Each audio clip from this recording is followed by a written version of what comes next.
The UFC is headed in the complete wrong direction right now. Yes, the UFC is in a recession currently.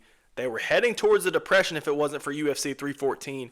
UFC 314, Volkanovski getting the belt back, Dominic Reyes continuing his title run. It really was a turning point for the UFC. The UFC would have been heading towards a depression, like I was saying. 314 kind of kickstarted, a little spark in the UFC, if you will, but there's so much wrong with the UFC right now. Thanks to guys like Jon Jones, who you see on our screen, and others. He's not the only one. He's definitely not the only one. We'll get to that later. But, man, the UFC needs some fixing. Hey, Dana, we're all good. We're all good. Casual Take MMA is here to save the day. Come on, let's go ahead and get into it. Guys, everybody knows this. Everybody's going to agree with me on this take. Jon Jones. You got to vacate your title, buddy. You got to fight or vacate your title.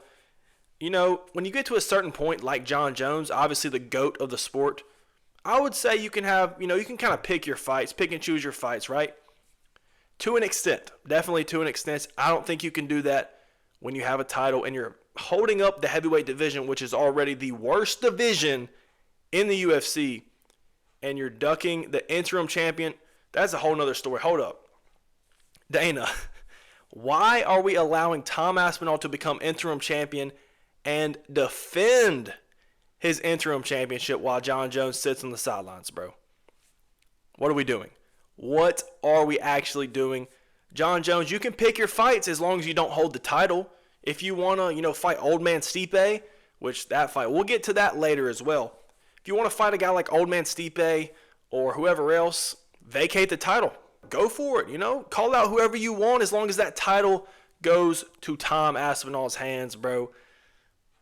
You're ruining the sport. You're not single-handedly, but you're close. You're basically single-handedly ruining the sport. Jon Jones versus Tom Aspinall is the fight to make. Probably, if not one, it's definitely two of the, most anticipated fights of the year for the UFC. One of the most hyped up fights the UFC can make right now. And Jon Jones says he needs 6 months to repair. And even before that, he says, you know what? I'm not going to fight Tom Aspinall. And I have a theory about this. When Jon Jones fought Stipe Miocic, in his head, I don't think he was planning on retiring at all. I really don't. I think Jon Jones says this to have his moment in the cage. The spotlight's on him after he beats Old Man Stipe. And this way, since, he might be retiring, Dana's not going to send Tom Aspinall in the cage to square him off. Jon Jones knows this. He's a smart guy. He's got the highest fight IQ ever. He's a smart dude. He wants to have his moment. He doesn't want Tom Aspinall in the cage to potentially face off for a potential fight that he knows is probably never going to happen. But this man's smart. He wanted to have the moment to himself, and then he declares that he's not retiring. He just wants to hold the belt. He wants to break Stipe's record for the longest heavyweight reign without fighting. But it gets to a point, man. Dana White, he should give Jon Jones a timeline. I don't know what discussions they've had. There's still no fight news, so I'm guessing it's not good. But Dana White just needs to straight up tell him, hello, Jon. You got to fight by, let's say, September, or we're stripping you of your title. Tom Aspinall, he's been waiting around for how long? Since UFC 304 with an interim title around his waist, trying to unify the belt, and the champion doesn't want to fight. Johnny Bones Jones, you're cooked, buddy. I know you're the GOAT. I respect you. You're the GOAT. But you got to vacate your title or fight Tom Aspinall this year. Don't wait till Madison Square Garden. I could so see a world where Johnny Bones Jones waits and tries to headline a Madison Square Garden card against Tom Aspinall, or says he wants to fight Tom Aspinall. They book it. Jon Jones pulls out. Tell me you cannot see that. Tell me you can't see that. I don't even think Jon is even scared of Tom Aspinall. It makes sense from his perspective. What does it do for his legacy? But that doesn't matter. That doesn't matter. If you're going to hold the title, you got to be ready to defend it, bro. But enough on Jon Jones. I'm sure he'll pop back up. But let's move on. This one kind of is along the lines of the last one, but the UFC is wasting the primes of Ilia Topuria right now and Tom Aspinall. Both fighters still in their 20s, I believe. I think Aspinall's still in his 20s. Ilia Topuria's 28. Two elite fighters in the UFC, some of the best fighters in the UFC right now. And we're wasting their potential. We're wasting their primes, having them sit out waiting for the champion. Ilia Topuria just moved up to lightweight. Everybody wants to see Islam Makhachev versus Ilia Topuria, right? We're hearing talks. Islam's team doesn't want to fight Ilya.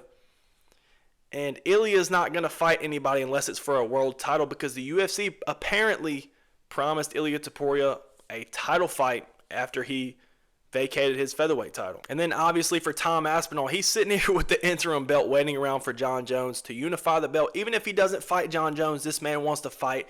The UFC better not give this man another interim title defense. Do not give him an interim title defense. Look, I'm sorry about the slight crash out. I just get passionate about this, man.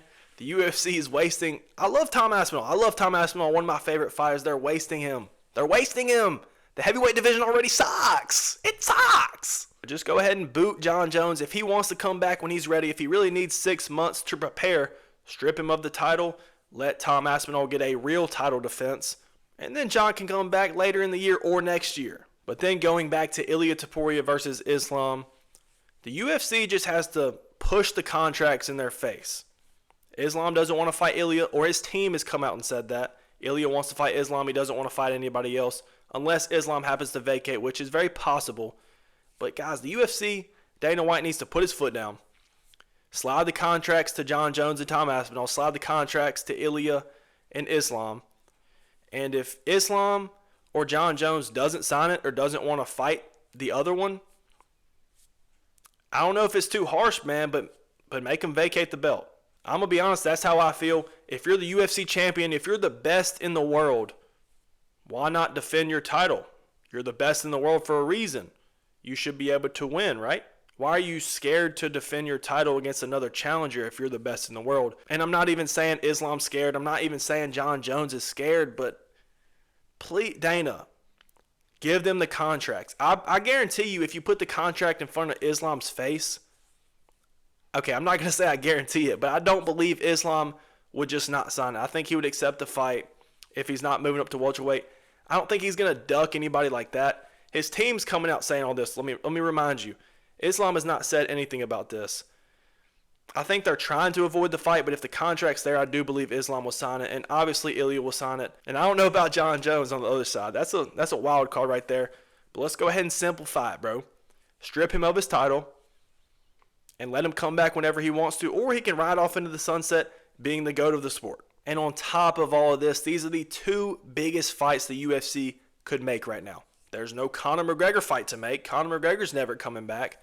The UFC already lacks star power. I should have added that on here as well, but I made a whole video about the UFC's next stars. But the UFC lacks star power. Islam and Jon Jones are probably your two biggest stars. Alex Perez up there. O'Malley's close, but Jon Jones versus Tom Aspinall is the biggest heavyweight fight in UFC history. And Ilya versus Islam is the highest level of skill in any UFC fight ever. The UFC needs to stop playing around, bro, and just push the contracts in front of their face. We haven't had a super fight in... What was the last super fight we even had? Honestly, I can't remember. I legitimately can't remember. Maybe Volkanovski versus Islam. Both of these fights are bigger than that fight. The UFC has nothing to look forward to right now. Everybody's declining fights, trying to pick who they want to fight. There's no super fights on the table. Or, let me rephrase that. There's no super fights that are being made. There's plenty on the table. They're not being made. Listen, Dana White just needs to take matters into his own hands. He's the boss. He can do whatever he wants, basically. I'm tired of waiting around as a fan. I know Tom Aspinall's tired of waiting around. But let's keep it going to another problem that the UFC has. They got to vault crotch sniffing. Okay, actually, I definitely shouldn't have used Magomed Ankalaev in this picture. He's not a crotch sniffer. It's just the most recent fight I could think of, at UFC 313. It was just round 4. Just stalling, just holding Alex Pereira up against the cage. Nobody wants to see that. You know what? Actually, let me change this picture. I'm gonna change out Ankalaev for somebody. Y'all will like this better. All right, that's much better. Mario Bautista, the most hated man on the planet at the time. People were calling for execution of this man. People were calling for this man to be cut out of the UFC when he fought Jose Aldo. Man, the UFC has to update their scoring system, bro. I don't know if the UFC needs to start deducting points from guys that are stalling or just rewarding takedown defense much more. Something's got to happen, bro, because at the end of the day, the UFC is an entertainment business. To a casual fan and some hardcore fans, like myself, The crotch sniffing, the control time, it's not entertainment, bro. It's not. I'd rather even, I might even go as far to say I'd rather watch a women's MMA fight. Okay, I don't know if I'd go that far, but y'all get what I'm saying. But to be honest, it's not even these fighters' faults. If I was in the UFC, I could have back in the day, was supposed to fight Francis Ngannou. Y'all know the whole storyline there. He ducked, whatever, didn't go to the UFC. Anyway, that's besides the point. If I was in the UFC and the scoring system was how it is, I would fight like them. I would wrestle. I would hug. I would rack up control time because I'm not taking any damage. Maybe I'm not even giving damage, but it doesn't matter. I'm winning the fight, apparently. I just think it's so dumb. Like Magomed Ankalaev in round 4, for example. Didn't do much of anything, right? Just held Alex Pereira there.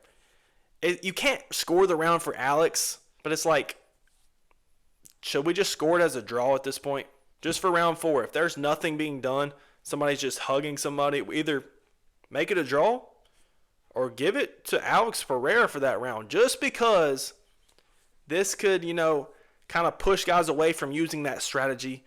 And, if you're an entertainment business, you obviously don't want to see that. Maybe if you start taking points or making guys lose rounds for stalling, I think that can make them stop it. And I would say the same thing about when fighters are on the feet. You'll see it a lot of times when guys are winning. Let's say they just kind of cruise the 5th round, just kind of circle the octagon. I'm just going to say if a fighter's running away, should we start taking a point? Should we? The fighter's refusing to fight. Should we stop the fight? All right, I may be going too far, but y'all get what I'm saying, man. The UFC scoring system needs some adjustments. And the perfect solution to me is I would say you need to start scoring takedown defense just as much as getting a takedown. And then we got to start taking points or something for stalling. But that's just my peace of mind on it. Let's move on to the next one. The UFC is giving out too many undeserving title shots, bro. And especially recently, we're seeing so many. We got Merab versus Sean O'Malley. Actually, this isn't even the worst one. This is one of the better undeserved title shots, in my opinion. From the UFC's perspective, at the end of the day, we're going to go back to this, but they're an entertainment business. Sean O'Malley's the biggest star in that division. There's no clear number 1 contender in bantamweight. I'm okay with this matchup because I don't know if y'all realize this, but O'Malley versus Merab was 48-47, I believe. Yeah, 48-47. Maybe 49-46 on one scorecard. But the same people that are arguing Petr Yan to fight for the title instead, y'all must have forgot Petr Yan got 50-45 by Merab. 50-45. And don't get me wrong, I love Petr Yan, one of my favorite fighters to watch. But let's also not forget that he's 2-3 in his last 5. I know he's on a 2-fight win streak, but apparently 2-fight win streaks nowadays will get you a title and then some. It's ridiculous. I know Sean O'Malley lost his last fight to Merab. But at the end of the day, the UFC would obviously rather promote a star like Sean O'Malley than Merab versus Petr Yan. If I'm the promoter, that's a no-brainer for me. But this is not the only example, man. I'm hearing talks of Justin Gaethje versus Islam. Brother, who give him? I'm not going to lie. If that fight gets booked, bro, I'm going to be heated. Islam should not be fighting anyone except for Ilya or Arman. But we're hearing it. Even Dana White's, kind of giving in to this Justin Gaethje hype. Justin Gaethje's on a 1-fight win streak. But like I said, a one or 2-fight win streak is the same as 12. Same as a 12-fight win streak. If you're Justin Gaethje or Dustin Poirier, you just got to get one. You just got to get one win, and you're fighting for the title. Because let's not forget about Dustin Poirier and Islam. Dustin Poirier was on a 1-fight win streak, and he beat Benoit Saint-Denis. Look how that win has aged. And I'm not going to lie, some of y'all might have forgot, but Benoit Saint-Denis was the favorite in that fight versus Dustin. Your boy picked Dustin Poirier, picked the underdog by KO. Some slight. Y'all know me. But again, that was a fight that should never have happened, although it delivered. It definitely delivered. I thought it should have been fight of the year of last year. It delivered, but it doesn't matter. It doesn't take away from the fact that this fight should have never happened. They tried to do Islam versus Arman. Arman declined it. I don't remember the whole lightweight situation, but it shouldn't have been Dustin, bro. It just shouldn't have. And now at featherweight, Volkanovski just reclaimed the title, guys. I'm so excited. But, we're hearing talks of Volkanovski and Yair Rodriguez, and I've also heard some chatter. I do not believe this is true. I'm not buying into it, but Volkanovski versus Aaron Pico making his debut. The UFC knows that Movsar Evloev is the rightful next contender. He definitely fits that boring style that the UFC is not looking for. They cut guys like that. They cut a guy like Muhammad Mokaev who was undefeated because they thought it was boring, and there's other reasons. But y'all get what I'm saying. I believe Movsar Evloev should be next for the featherweight title if Volkanovski's going to fight anybody. Honestly, if I'm Max Holloway, now's the perfect time to drop back down to 145. I think it's your best chance to beat Volkanovski. Even though we've already seen that fight 3 times, I'm more hyped for that than Volk versus Evloev. And you can sell it much easier than Volk versus Evloev. But we're seeing so many undeserving title shots. Even Izzy versus DDP at the time, I understand that one. That one was not bad, but people were complaining. The fans are complaining, man. The UFC has to start either giving out polls to the fans. They need to start hearing the fans, listening to the fans, because the UFC is big on, the best fight the best, man. And we just give the fights that the fans want to see. That's not true, bro. That is not true, especially recently. The UFC is going to do what makes them the most money, which makes sense. But at the same time, you're heading in the wrong direction.